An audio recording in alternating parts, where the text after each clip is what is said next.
장대비 쏟아지는 여름. 물방울이 아롱아롱 오래된 거리를 적십니다.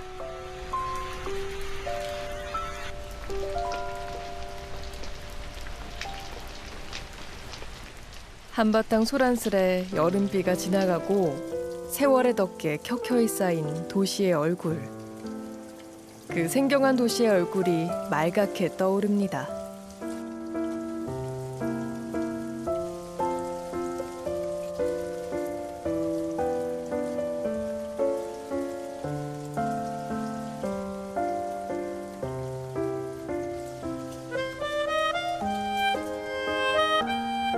풀 한 포기, 꽃 한 송이도 정답게 말을 걸어오는 고장.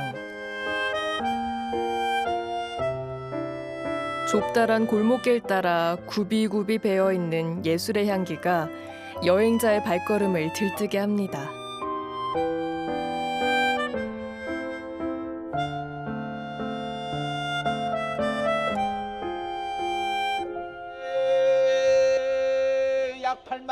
새벽을 깨우는 소리, 흥겹고 애달픈 삶의 이야기가 오가는 낭만항구 목포. 약 45,072번. 자,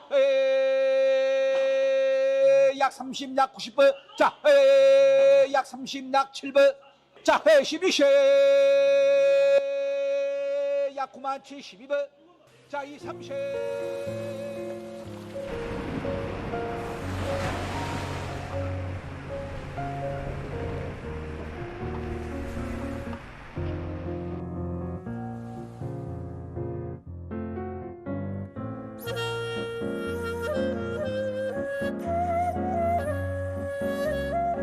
영산강과 서해가 만나는 길목에 오랜 세월 자리 잡은 포구이자 점점이 흩어진 섬들과 내륙을 이어주는 근대 계양도시.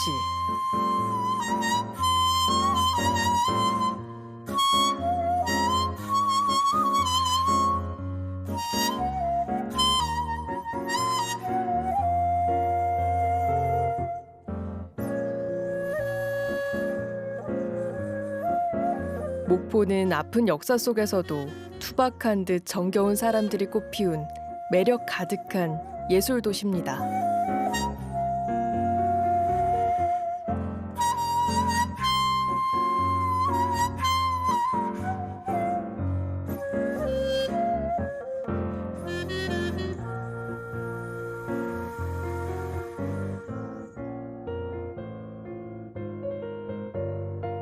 천천히 잠기는 어둠 속으로 과거와 현재가 사라지고 화려한 얼굴을 드러내는 목포.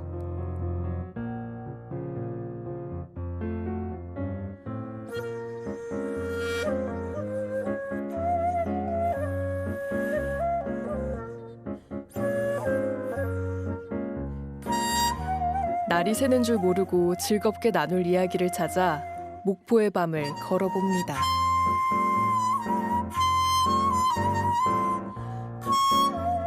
두 발로 세상을 누비며 두 눈에 담아온 풍경을 자신만의 독창적인 방식으로 화폭에 풀어내는 한수희 화백과 함께 낭만 넘치는 항구 도시 목포 여행을 시작합니다.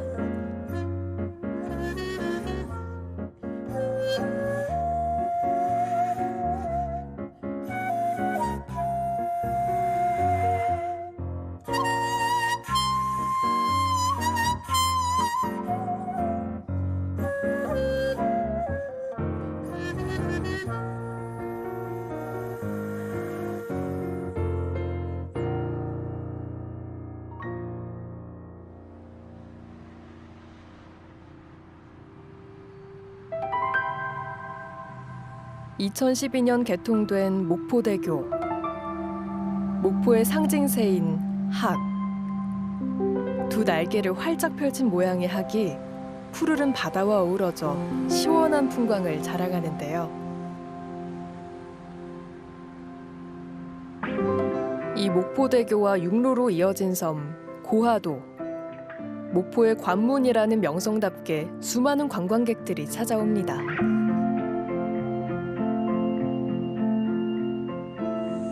아이고, 코스모스가 예쁘게 펴 있다. 목포의 관문인 고화도에 와 있는데요. 너무나도 신기하게 계단에 지금 나이가 적혀 있는데 아마 이게 150세 힐링 계단이라고 제가 들었는데 그 계단을 이야기하는 것 같습니다. 한 살 한 살 먹어가는 것이 아니라 한 살 한 살 줄어가는 것이 아닐까라는 생각이 드는데 이 낭만의 도시 목포 여행에 제가 얼마나 젊음을 느낄 수 있는지 젊어질 수 있는지를 한번 경험해 보도록 하겠습니다. 가볼게요. 아유, 한 살씩 어려진다. 한 칸 한 칸 오르다 보면 150세까지 장수한다는 고화도 힐링 건강계단. 나무 사이로 불어오는 한 줄기 시원한 바닷바람이 뜨거운 여름을 흐르는 땀을 식혀줍니다. 와, 고지가 얼마 안 남았네. 148, 149, 150. 와, 이 나이 숫자가 없었으면 정말 힘들겠다. 마침내 계단 끝에 다다르면 눈앞에 보이는 독특한 형태의 고화도 전망대. 이곳 고화도는 이순신 장군이 명량해전에서 승리를 거두고 난 이후 다시금 전열을 가다듬기 위해 머물렀던 역사적인 장소이기도 한데요. 그 의미를 되새기는 뜻에서 고화도 전망대는 133척의 일본 외선을 무찌른 명량대첩, 그 주인공인 13척의 조선 수군, 조선 판옥선을 본따 만들었습니다.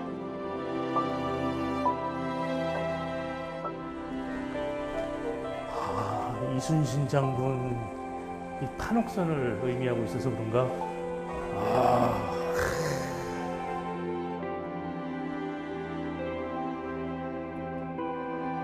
여전히 고화도 앞바다를 지키고 있는 이순신 장군.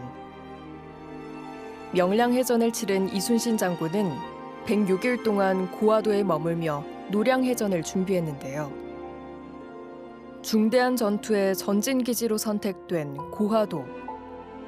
서해와 영산강을 동시에 지킬 수 있는 요충지 중의 요충지입니다.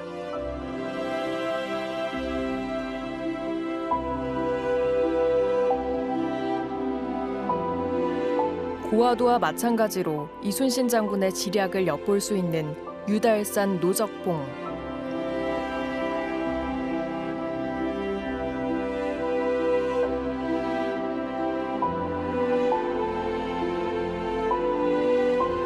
이순신 장군 동상과 마주한 노적봉에 볏짚을 덮어 마치 군량비가 산처럼 쌓여 있는 것을 위장해 일본군을 압박했다는 이야기가 전해오고 있는데요. 목포 곳곳에 서려 있는 이순신 장군의 기백. 하늘 높이 쌓아 올린 판옥선에 한 발 한 발 올라서니 그 위용과 아름다운 풍광에 가슴이 벅차오릅니다. 야, 이 전망대에 확실히 오르니까 목포의 항구가 딱 보이고 유달산부터 와 저쪽에 목포대교까지. 야, 이 바닷길하고 이 강물길이 만나는 이 묘한 느낌. 이곳에서만 맛볼 수 있는 어떤 묘한 느낌이 아닐까.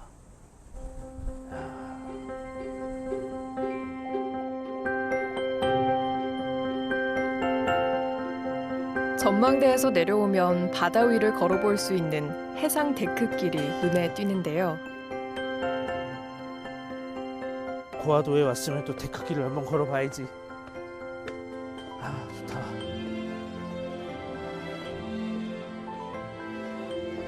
밑으로 내려오니까 생각보다 시원하다. 총 길이 1080m의 고화도 해상 데크. 푸르른 목포 해안과 고화도의 기암괴석이 파노라마처럼 펼쳐지는데요. 파도 소리와 발맞추어 기나긴 데크길을 걷다 보면 저 멀리 목포대교가 한눈에 들어옵니다.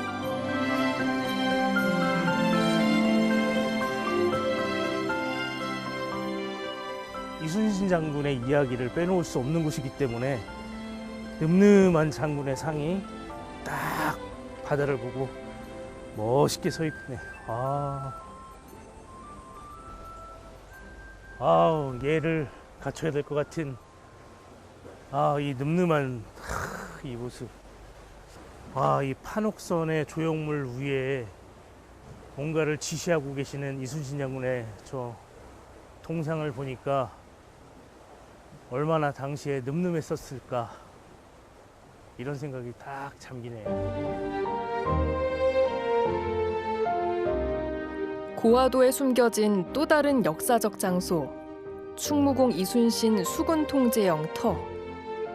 이순신 장군이 고화도에 머물 당시 선박을 건조하고 수군을 훈련시킨 호국의 성지입니다.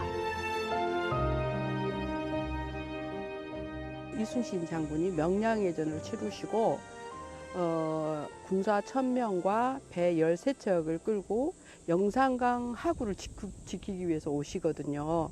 근데 그때 오셨을 때 배를 안전하게 숨길 수 있고 그다음에 적의 동태를 살필 수 있고 또 같이 온 군사 수군들을 안전하게 보호할 수 있는 장소가 필요했던 거죠. 그래서 여기다가 배 13척을 판옥선 13척을 숨기고 그리고 이제 군사들과 함께 여기에 처음으로 도착해서 육지에 올라선 거죠. 그곳이 바로 여기고 그 얘기를 전하는 게 바로 모충각에 있는 비석이고.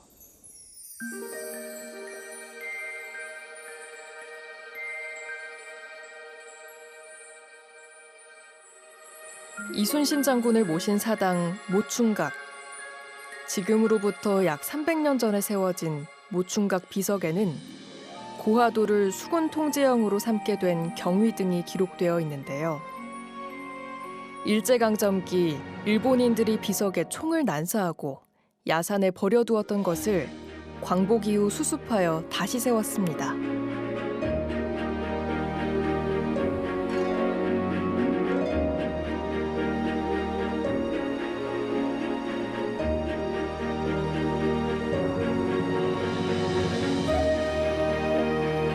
고화도에는 일제강점기의 아픔을 엿볼 수 있는 장소가 또 있는데요. 태평양 전쟁 당시 일본군들이 군사적 목적으로 해안 곳곳에 파놓은 동굴 진지입니다.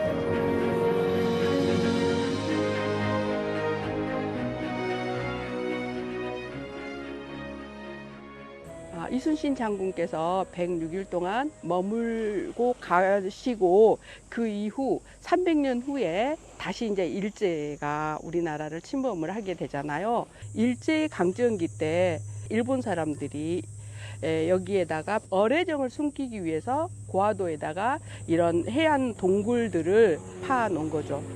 여기에는 안반이 단단하지가 않아서 이런 동굴을 파기에 굉장히 좋은 그런 것이었을 거예요. 그래서 지금 여기 팠던 흔적들이 이렇게 보이고 옛날에 밥을 해 먹었나 봐요. 그래서 여기 보면은 그름들이 있어요.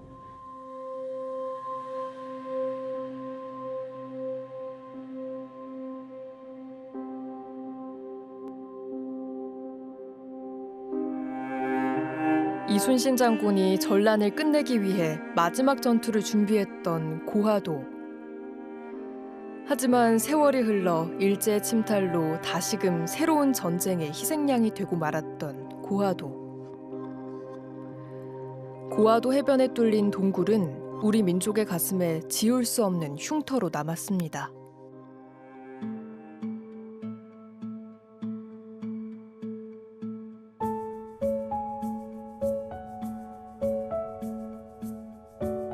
고화도에는 일제강점기 수탈의 대상이었던 특산품이 있는데요.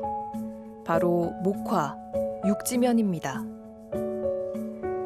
1904년 목포 주재 일본 영사에 의해 고화도에서 조선 최초로 육지면 재배에 성공, 전국에 보급되는 계기가 되었습니다.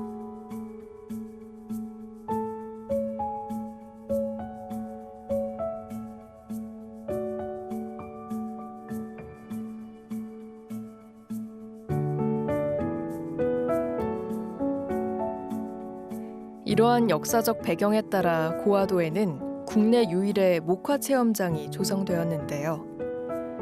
목화 재배의 과정을 전시 체험하는 것은 물론 고화도 목화에 얽힌 다양한 이야기도 들을 수 있습니다. 목화문화관. 목화문화관에는 뭐가 있을까?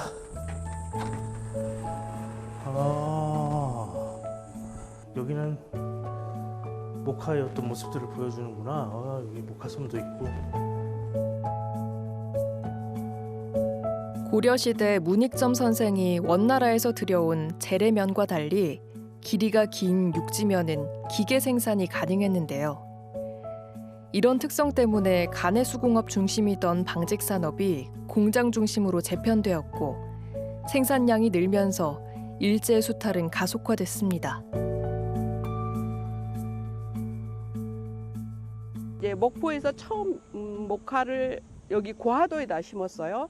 그게 이제 성공을 한 거죠. 그래서 그 씨앗을 다른 지역에도 이렇게 한 번씩 심어봤더니 또 성공을 하고 나중에는 많이 이렇게 목화를 심게 되고 권장을 하게 됩니다. 그렇게 하면서 목포로 전국에 있는 목화가 목포항을 통해서 이출이 된 거죠. 그래서 목포항을 일흑삼백 그러니까 수탈을 당했던 어떤 항구다, 수탈의 항구다 이렇게 얘기하는데 그 하나가 목하고 다른 하나는 또 저기 소금이고 쌀이고 그리고 일흑은 해조류에 해당합니다.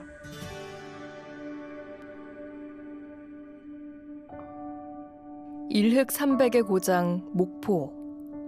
당장 입고 먹을 것 하나 남기지 못하고 고스란히 일본으로 실어 날라야 했던 눈물 젖은 항구 목포. 항구를 가득 채운 그 시절 낡은 사진 속 포대에는 우리 민족의 아픔이 고스란히 담겨 있습니다.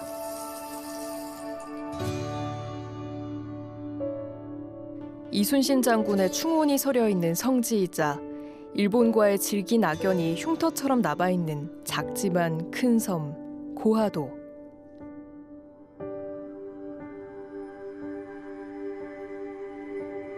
깊은 울림으로 다가왔던 고하도에서의 시간을 뒤로한 채 여행자는 다시 발길을 재촉합니다.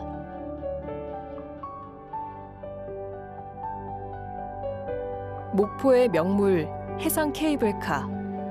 하늘에서 바라보는 목포의 바다는 어떤 모습일까요? 해가 좀 뉘역뉘역 지고 있어서 또 멋진 좀 느낌이 나지 않을까 싶은데 한번 타봐야겠다.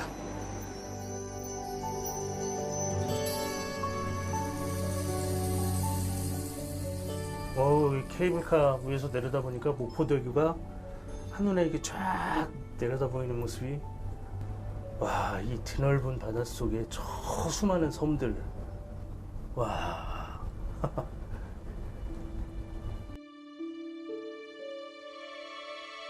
한 폭의 그림 같은 다도의 풍경.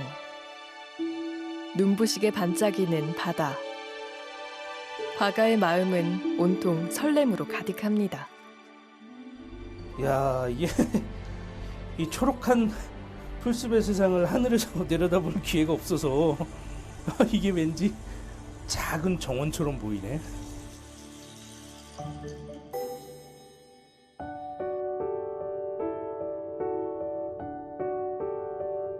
유달산, 목포의 유달산. 운무에 둘러싸여 한층 신비로워 보이는데요. 잠시 멈춰선 화가의 눈앞에 펼쳐진 아름다움을 화폭에 옮겨봅니다.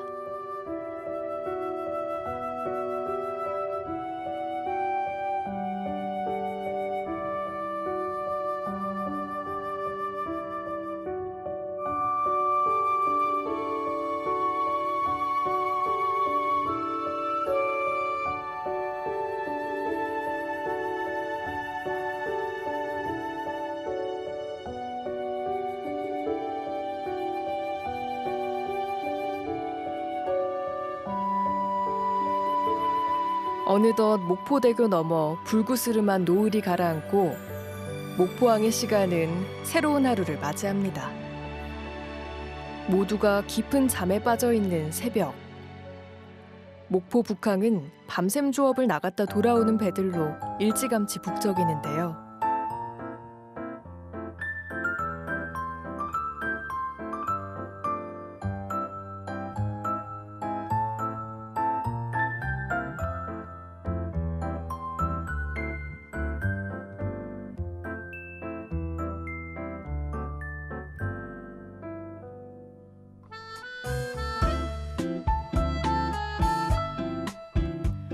갓 잡아 올린 신선한 생선들로 가득한 목포 북항 위판장.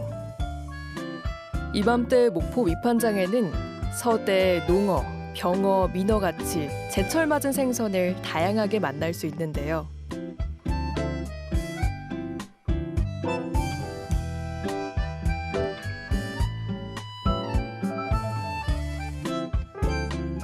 어디선가 하나둘 모여든 사람들.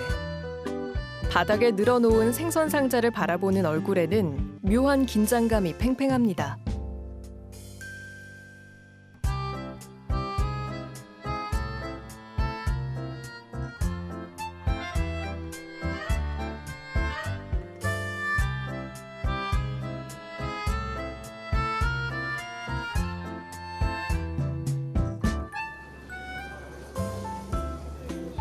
드디어 오늘의 경매를 진행할 경매사가 입장하자 가장 좋은 생선을 차지하기 위한 치열한 전쟁이 시작됩니다.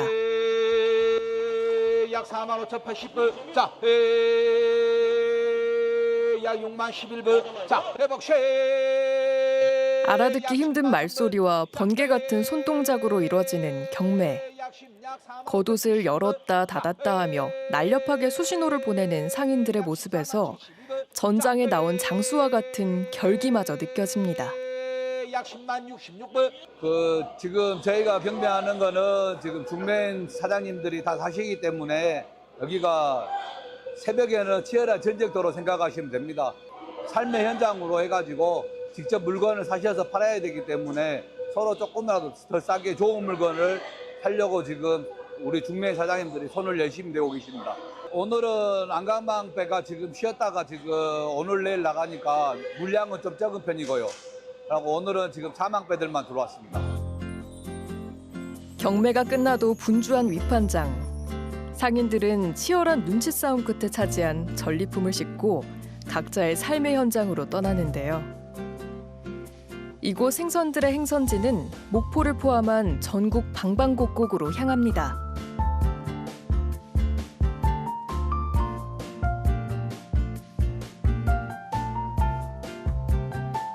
생선과 얼음 가득한 상자들을 이고 지고 나르는 사이 환하게 밝아오는 아침에 상인들의 하루가 본격적으로 시작됩니다. 우와, 서대 여기다 올려라. 여기다 농어 여기다. 서둘러 정리를 마친 상인의 트럭이 위판장을 떠납니다. 이른 아침이지만 목포항 주변은 활기로 가득한데요.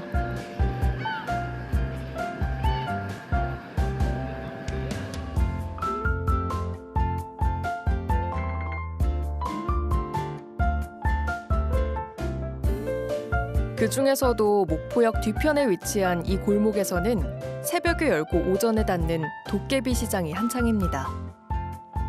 신선한 채소와 위판장에서 바로 가져온 생선을 함께 구입할 수 있어 편리한 이곳은 본래 청호시장이 열리던 자리였는데요.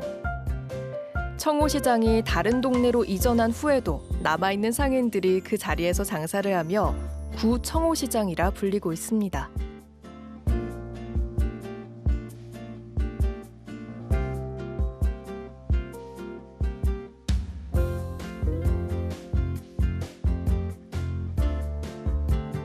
위판장에서 만났던 이분, 여전히 분주한 손길로 생선을 정리하고 계신데요.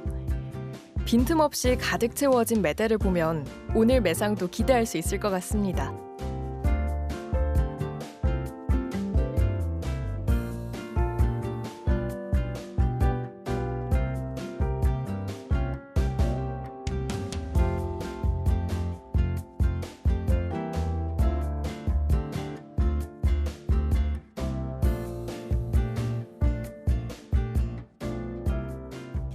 이것도 좋고 이것도 좋고 다른 거 아니라고. 이거는 다 좋은 거라고.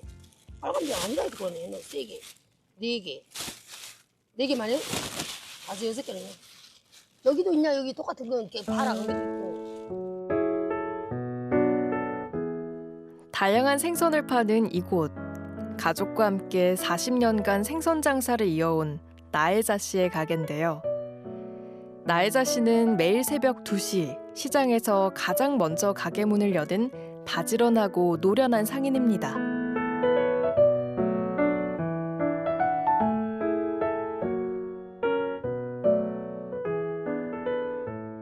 사돈네 이제 병어 좋아하게. 병어를 먹을 줄 몰랐는데 버섯을 내갖고 이제 잘 먹어. 맛있다고. 그래도 여기가 제일 물건을 싸게 팔고 손님들이 많네. 식당 손님도 많고 물건도 싱싱하고. 잘 될 때는 그거 배 더 사오지. 고봉으로. 아까 트럭에서 실었지라. 아까 트럭에는 별로 많이 안 실은 편이요. 잘 될 때는 그거 꽃배기로 실어. 이렇게 지붕 꽃배기 안전.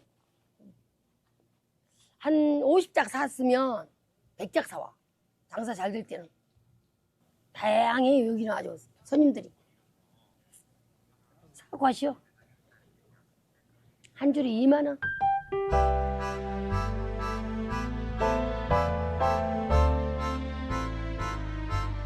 이른 새벽 경매 열기로 가득했던 목포 북항 위판장부터 잠깐 열렸다 신기루처럼 사라지는 도깨비 시장까지 사람 냄새 가득했던 목포의 아침. 어느덧 하늘 높이 떠오른 태양 아래 잔잔한 파도가 갯바위 위로 부서집니다.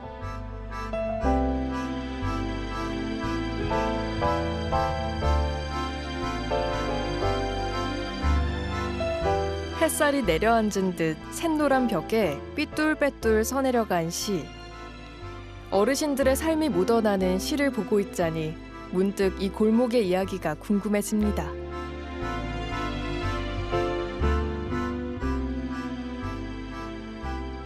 요 지금 거리가요 북교동 예술인 골목입니다. 벽에 지금 몇 점에 이제 시가 있어요. 이분들은 뭐 이렇게 80세 되신 분이 시가 됐는데 그 연령이 많기 때문에 글을 못 쓰신 분도 계세요. 그래서 구슬로 담아서 이분들의 살아간 이야기들을 기록해 놓은 것입니다.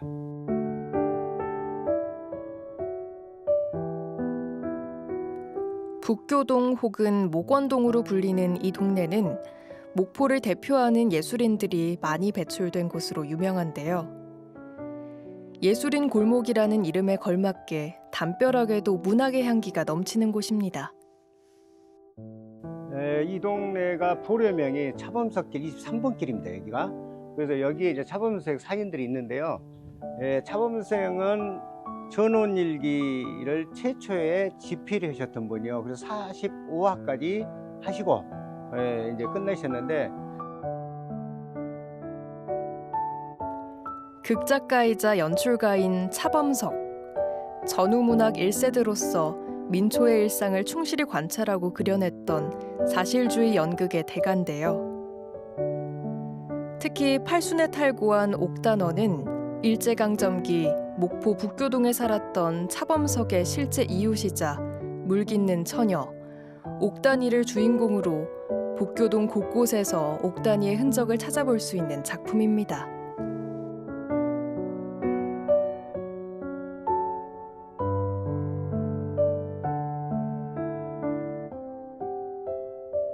북교동 골목에 자리한 화가의 집. 한국화가 정태관 씨의 작업실 겸 카페인데요. 오랜 세월 북교동 예술인 골목을 지켜온 그가 온갖 정성을 쏟아 만들어낸 공간으로 아주 특별한 전시를 만나볼 수 있습니다.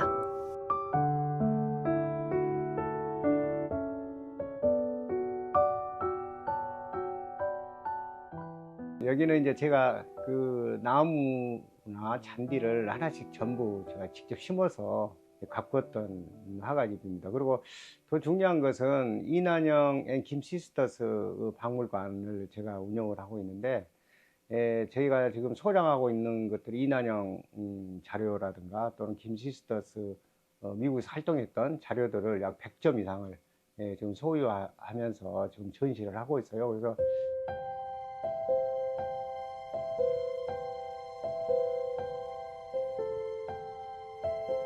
화가의 집 내부에 마련된 이난영과 김 시스터즈 전시관. 이난영의 딸이자 김 시스터즈의 멤버인 김숙자가 기부한 100여 점의 소장품이 전시되어 있습니다.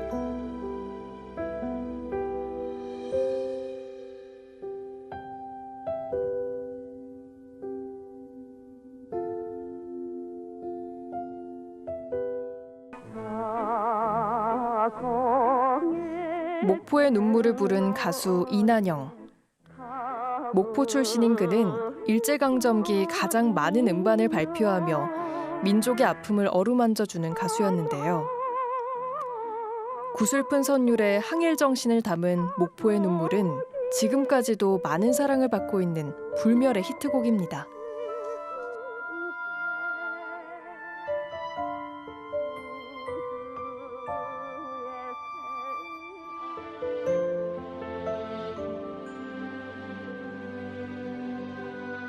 이난영 가수와 경기도 파주 공동묘지에 묻혀 있었어요. 그러면서 고향으로 좀 모시자 그런 계기가 됐어요. 그래서 제가 제안하고 단체를 통해서 다 하고 또 2006년도에 사막도에 그 수목장으로 모시게 된 계기가 고향으로 돌아온 목포의 딸, 국민 가수 이난영. 2006년 이장한 이난영의 수목장은 목포의 눈물 가사비와 함께 사막도를 지키고 있습니다. 이난영의 후계자 김시스터즈, 1953년 데뷔한 한국 최초의 걸그룹인데요. 이난영의 두 딸과 조카 모두 3명으로 구성된 이 그룹은 1959년 미국에 진출한 아시아 최초의 걸그룹이기도 합니다. 지금 봐도 세련된 모습의 김시스터즈, 원조 K-팝 아티스트가 목포에 있었습니다.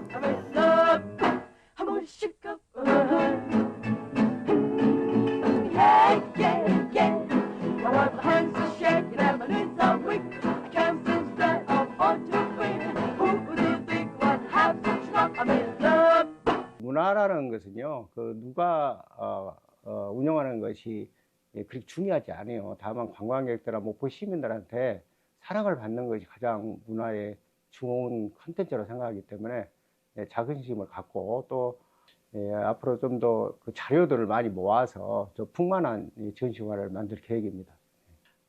특히 이제 골목길이 갖는 그 메리트가 있어요. 그리고 이 골목길이 유달산 자락에서 문화가 형성되고 예술이 형성이 됐기 때문에 굉장히 중요한 이 골목거리입니다. 앞으로 이 문학인들이 활동했던 이런 분들이 지금 후세에서는 어떻게 이제 컨텐츠 브랜드화 시킬 것인가를 저희들이 과제라고 보기 때문에 제가 이 하나 골목길 하나를 현재 지금 갖고 가고 있습니다.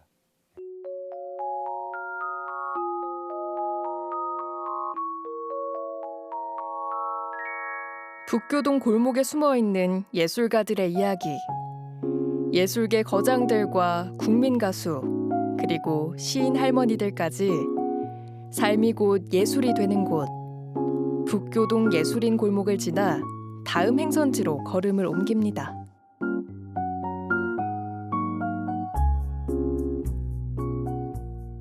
고흐의 책빵? 빵은 옆집에서 팝니다. 빵은 옆집에서 판다니까 빵집인가 본데? 여긴 야 신기하다. 책빵이구나. 아유 안녕하세요. 안녕하십니까. 아유 전 빵을 파는 줄 알았습니다. 책빵 이렇게 써 있어가지고. 저희가 빵을 팔기는 합니다, 사실은. 빵을 팔아요? 여기 다 빵입니다, 사실은. 마음의 양식, 영혼의 빵. 영혼의 빵. 야 재밌네요. 상호명도 참 독특하고 예술 서적이 가득할 것 같은 아주 특이한 감성이 물씬 풍깁니다. 미술 전문 서점은 아니고요. 네. 미술 중심 서점을 표방하고 있어서 미술 중심 서적.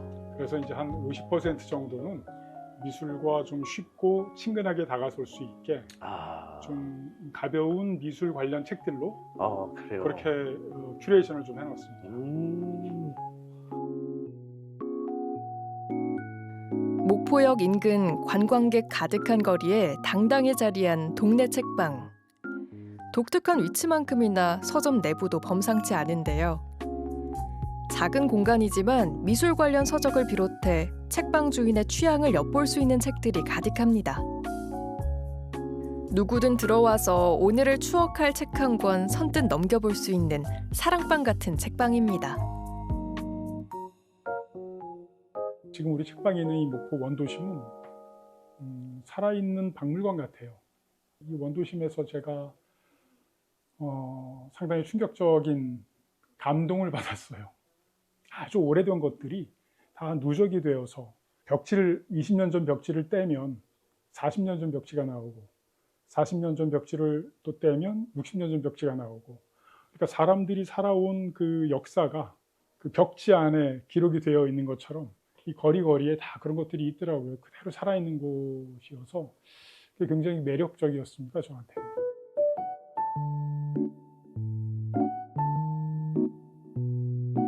(2016년) 목포에 처음 방문한 후 그 매력에 푹 빠져 아내와 함께 서울 생활을 정리하고 정착했다는 백선재 씨. 그의 눈에 비친 목포는 살아있는 박물관 그 자체였습니다. 어느덧 책방지기는 역사와 문화가 살아 숨쉬는 이 도시에 무사히 뿌리내리고 책을 통해 다른 사람들과 소통하는 일상의 작은 기쁨을 흠뻑 누리고 있습니다.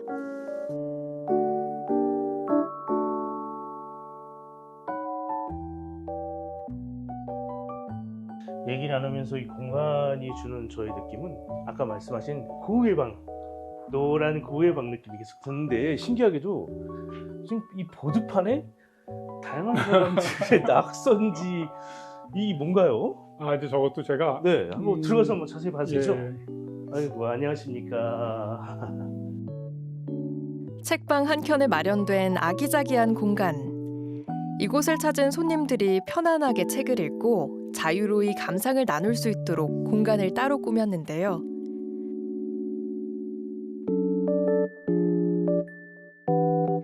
방문객들이 남긴 흔적들이 정겹게 느껴집니다. 선생님, 제가 지금 문득 재미난 두 문구를 봤는데 첫 번째로 흐린 날에 켈리, 우연히 왔다, 행복 담고 갑니다. 아, 저거는 서울에서 아마 활동하시는 분 같은데 네. 캘리그라피 선생님이세요. 아, 여기 목포에 내려와서 어떤 강의에 참석하셨다가 일부러 저희 책방을 검색해서 찾아가지고 오셔서 불러보시고 저기다 저렇게 기념으로 써놓고 하셨는데 저 지금 봤네요. 이쪽에 보면 여기 왔다 가신 사람들의 마음이 느껴지는 게 고민하고 투쟁한 시간만큼 행복해질 수 있다. 이런 문구가 아주 멋진데요. 이 사람이 얼마나 다양한 생각을 하고 사는지 사람마다 어떤 고민, 우울, 슬픔, 기쁨, 희노애락들을 다 어떤 순간들마다 가지고 있잖아요. 네, 네. 그게 여기 다 나와 있는 거 아니에요? 저도 그러니까.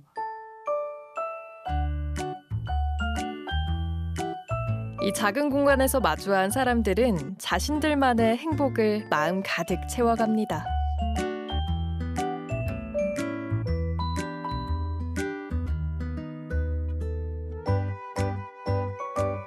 그냥 들어와서 편안하게 즐기다가 책 안 사고 그냥 가도 되는 공간, 놀다 가는 공간, 그런 공간이 됐으면 좋겠어요. 뭐 와서 떠들어도 좋고 사진 마음껏 찍어도 좋고 그냥 편안하게 이용할 수 있는 공간, 그런 공간이면 좋겠다라는 생각이 듭니다.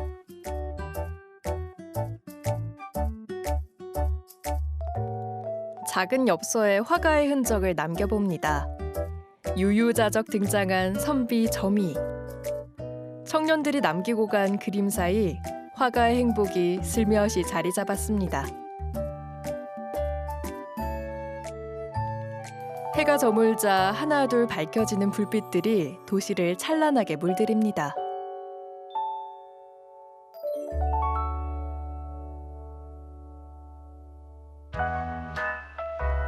한여름의 크리스마스처럼 화려한 조명으로 장식된 목포의 밤. 푸른 햇살 가득한 눈이 부신 오후, 너와 손을 잡고서 걷기만 해도 It's a beautiful day. 너른 하늘 가득한 별을 세고 싶어. 너와 눈을 맞추며 새어보는 하나 둘 음성 Beautiful, such a beautiful day. Beautiful,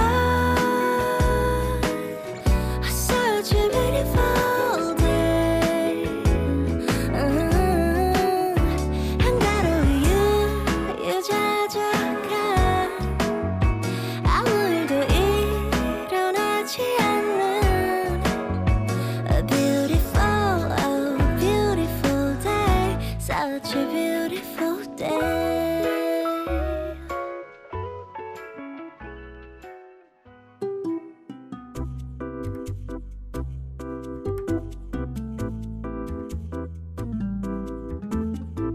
다시 맞이한 목포의 아침. 새벽잇을 맞은 유달산 품속에서 깨어난 목포 원도심. 이곳은 축구동에 위치한 사회적 여행기업 라운지인데요. 과거 공실률이 70% 이상이었던 원도심에 활력을 불어넣고 있는 이곳은 전국에서도 손꼽히는 청년 마을 모델입니다. 나아가 마을 관련 여행 상품을 기획하고 직접 여행객을 안내하는 일을 하며 다양한 활동을 펼치고 있습니다.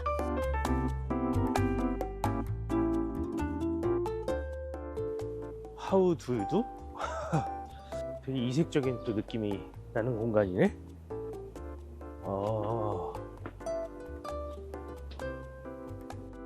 아이고, 안녕하십니까? 네, 안녕하세요. 들어가도 반갑습니다. 될까요? 네, 들어오세요. 네. 네네. 야, 여기 공간이 되게 재밌어 보여요. 아, 예, 여기는 오. 목포를 방문하는 여행자들을 위한 라운지입니다. 아, 그래서 저도 모르게 네. 걷다가 슥 무엇인가 이끌려서 들어오게 되는 느낌이 드는군요. 네. 오. 같이 커피 한 잔 하실까요? 그럴까요? 네. 야, 이 여행자들의 휴식처에 들어오면서 보니까 분주하게 두 분이 뭔가를 하고 계시는 것 같던데, 뭐 제가 일을 방해한 건 아니에요? 아, 아닙니다. 네, 어. 오늘 네, 여행 코스 좀 점검하고 있었습니다. 여행 코스. 네네.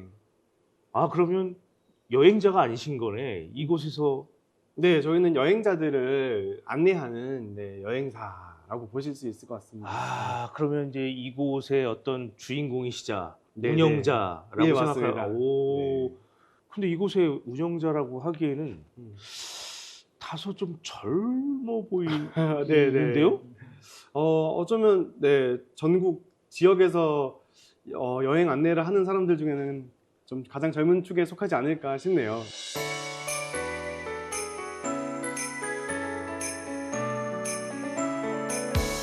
누구에게나 인사하며 먼저 손을 내미는 공간.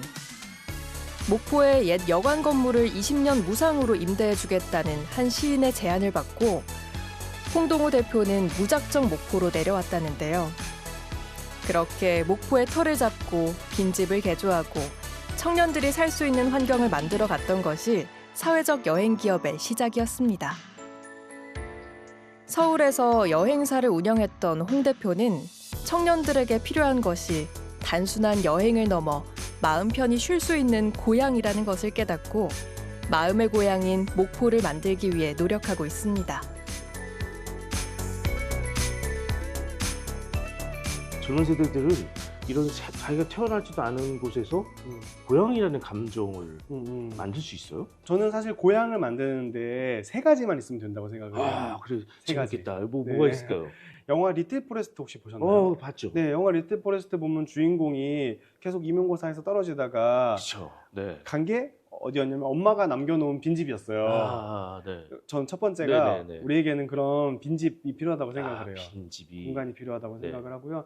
두 번째는 주인공이 내려오니까 옆집에서 막 주변에 친구들이 막 도둑이야 도둑 하면서 찾아오고 막 그랬거든요. 장난치면서. 그런 친구들이 있으면 될 것 같고요. 세 번째는 주인공 혜원이는 이제 굉장히 시골에서 태어나서 좀 농사나 이런 것들을 잘 알아요. 그래서 밖에 나가서 막 눈썹을 헤치고 봄동배추를 뽑아서 된장국을 해먹고 뭐 그렇게 살아가더라고요.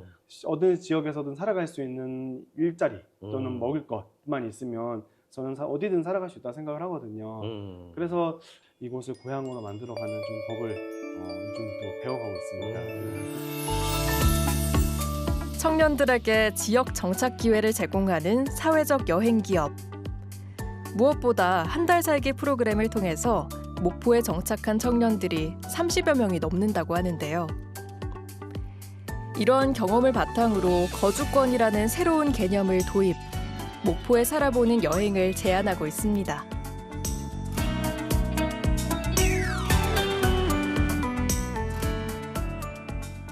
저도 지금 목포를 여행 중에 있는데 궁금한 곳이 참 많아요. 네네. 비가 좀 내리고 있는데 네. 이 비 내리는 목포는 어떤 느낌으로 좀 바라봐야 될까요? 저는 비 내리는 목포는 우리나라의 산소와 같다 생각합니다. 산수와 같다. 네. 그러면 저 같은 초보 여행객에게 이렇게 목포를 좀 안내해 주시기도 하나요? 네, 그럼요. 저희는 아. 목포 여행 가이드이기 때문에 네, 우리 훌륭한 또 숙달된 가이드들이 같이 그래요? 또 이렇게 여행을 하면서 네, 여행을 함께 할 수 있습니다. 그러면 이 만난 것도 연인데 제가 오늘 목포 여행을 네. 훌륭한 가이드에게 이렇게 쭉 기대서 아, 그럼요. 네. 목포의 느낌을 쫙 받을 수 있을까요? 네, 숙달된 조교를 따라서 오, 네, 숙달된 스며 들어보도록 하겠습니다. 아, 그렇습니까? 아, 네. 기대가 됩니다.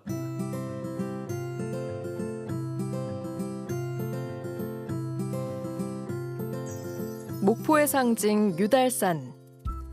이순신 장군의 전설 같은 이야기가 전해오는 노적봉을 비롯해 다양한 볼거리가 있는 명소인데요. 유달산 노적봉에서 출발해 목포에 정착한 청년 가이드 강반디 씨와 함께 원도심 여행을 시작합니다. 목포의 과거와 현재가 조화롭게 공존하는 원도심. 거리 곳곳, 걷는 길목마다 근대 역사 문화공간이라 불러도 손색 없는 의미 있는 건물이 많은데요. 온통 모자로 장식된 이곳. 구 갑자옥 모자점이 일행의 발길을 멈춰 세웁니다.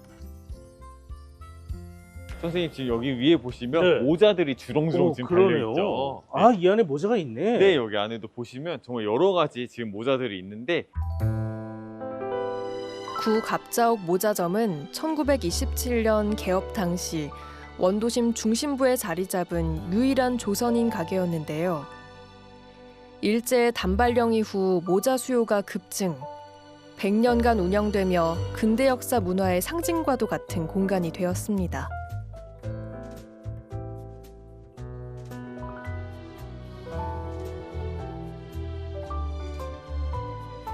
원도심에서는 이러한 역사적 건물을 곳곳에서 마주할 수 있는데요.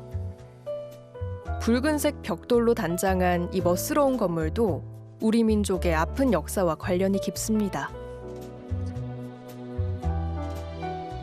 와, 이게 좀 예사롭지 않은데 건물이요? 네, 선생님 이 건물은 놀랍게도 그 당시 일제시대 때 백화점으로 백화점. 쓰였던 건물입니다. 야, 그래서 이렇게 약간 세련미를 갖추고 있구나. 네, 맞습니다. 그래서 이 백화점은 원래 일본인 상인이 이제 운영하시다가 한국인인 이제 서병재 씨가 이 백화점을 인수하게 되셨습니다. 아, 그러면 해방되기 전에 인수를 했다는 네, 얘기예요? 맞습니다. 와, 일제 시대 때 신기하네. 이거를 인수하셨는데요. 그의 동생 서병인 씨가 이 백화점을 운영하면서 생긴 이제 돈이 있을 거 아니에요. 네, 돈. 그 돈을 독립운동의 자금으로 사용하셨다고 합니다. 야. 그래서 이 백화점 단순히 백화점으로서가 아니라 우리 조선인들의 그런 독립운동에 굉장히 또 뜻깊은 기여를 했던 그런 백화점이라고 할 수 있겠습니다. 그러네요. 네.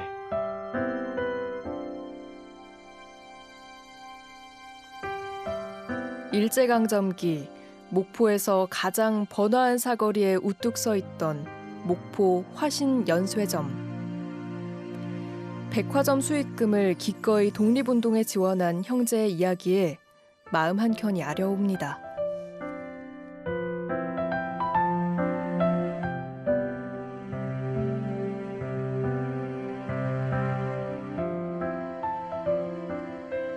대부분 소도시들이 지역 인구 감소로 굉장히 걱정이 많은 것 같아요.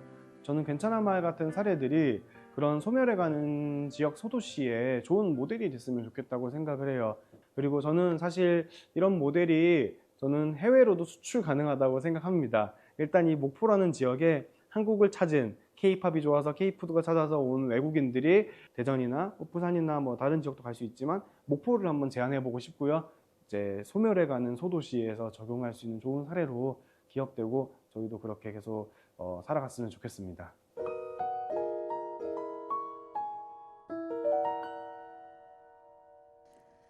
마음 둘 곳 필요에 찾아온 청년들.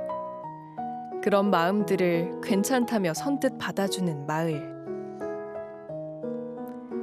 어느새 마음의 고향이 된 목포 이야기를 오래오래 듣고 싶어졌습니다.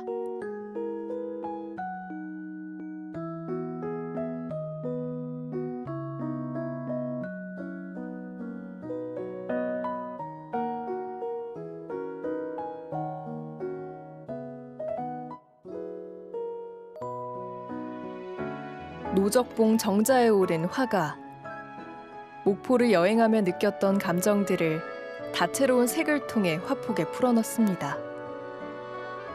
말갛게 쌓여가는 목포에서의 추억.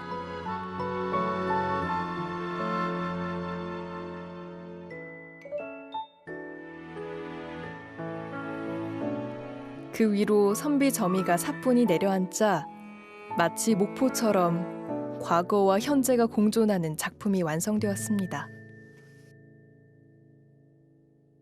화가가 붓을 들고 그림을 그린다는 것 자체도 눈으로 보이는 것을 표현하려고 하는 것이 아니라 마음으로 보였던 그 느낌을 화면에 담아내려고 집중하는 것이라고 생각을 하거든요. 그래서 이 목포 여행에서 저는 목포만의 어떤 마음을 좀 느끼지 않았나. 그리고 그 마음은 역사와 전통 속에서 우리에게 고스란히 전해져 오지 않나 이런 생각이 들었습니다.